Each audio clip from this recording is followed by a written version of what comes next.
மத்திய அரசு நிதியை அள்ளி அள்ளி கொடுப்பதாகவும் மாநில அரசு மக்களுக்கு கிள்ளி கொடுப்பதாக தமிழ்நாடு பாஜக தலைவர் அண்ணாமலை குற்றம் சாட்டியுள்ளார். சென்னை கொளத்தூர் சட்டமன்ற தொகுதியில் உள்ள பெரவள்ளூர் பகுதியில் பாஜக சார்பில் காக்கி சட்டை பேரணி நிகழ்ச்சி நடைபெற்றது. பேரணிக்கு அனுமதி மறுக்கப்பட்ட நிலையில் பொதுக்கூட்டமாக நிகழ்ச்சி நடைபெற்றது. நிகழ்ச்சியில் பங்கேற்ற அண்ணாமலைக்கு வாள், வேல், மீன் பொம்மை துப்பாக்கி ஆகியவற்றை தொண்டர்கள் பரிசாக கொடுத்தனர். ஆட்டோ ஓட்டுநர்கள் போல் காக்கி சட்டை அணிந்து அண்ணாமலை பங்கேற்றார். நிகழ்ச்சியில் பேசிய போது சென்னையின் 3 தொகுதி நாடாளுமன்ற உறுப்பினர்களுக்கு சாமானிய மக்களின் வழி தெரியுமா என்று கேள்வி எழுப்பிய அண்ணாமலை, ஒருமுறை சென்னையில் மோடிக்கு வாய்ப்பு கொடுக்குமாறு கேட்டுக்கொண்டார்.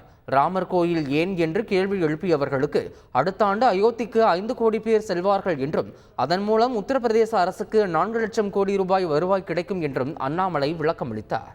புதுச்சேரியில் புதிய தலைமைச் செயலகம் கட்டுவதற்கான கோப்பு முடக்கப்படவில்லை என்று துணைநிலை ஆளுநர் தமிழிசை சவுந்தரராஜன் தெரிவித்துள்ளார்.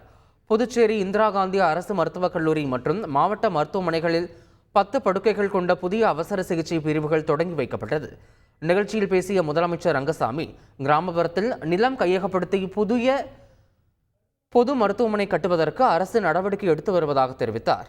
நிகழ்ச்சிக்கு பின் புதிய சட்டமன்றம் கட்டுவது தொடர்பான கோப்பு முடக்கப்பட்டுள்ளதா என்று செய்தியாளர்கள் எழுப்பிய கேள்விக்கு பதிலளித்த துணைநிலை ஆளுநர் தமிழிசை, எந்த கோப்புகளும் முடங்காது என்றார். சில கேள்விகள் மத்திய உள்துறை அமைச்சகம் கேட்கப்பட்டிருந்தது. அந்த கேள்வி கேட்டு திருப்பி நாங்கள் அனுப்பியிருந்தோம். அவங்க திருப்பி சில கிளாரிஃபிகேஷன் கேட்டிருக்காங்க. அப்படிதான் இருக்கே தவிர முடங்கிலாம் எந்த சட்டம் எந்த கோப்பும் இல்லை. எந்த கோப்பும் ஏன்ட்ட முடங்கல, அவ்வளவுதான். அது அது நிர்வாக ரீதியாக அதற்கு என்று சில வழிமுறைகள் இருக்கிறது. அந்த வழிமுறையில் தான் அது இருக்கு. எந்த கோப்பையும் நான் முடக்கிறதுல முடங்கவும் செய்திகளை உடனுக்குடன் தெரிந்து கொள்ள உடனே சப்ஸ்கிரைப் பண்ணுங்க.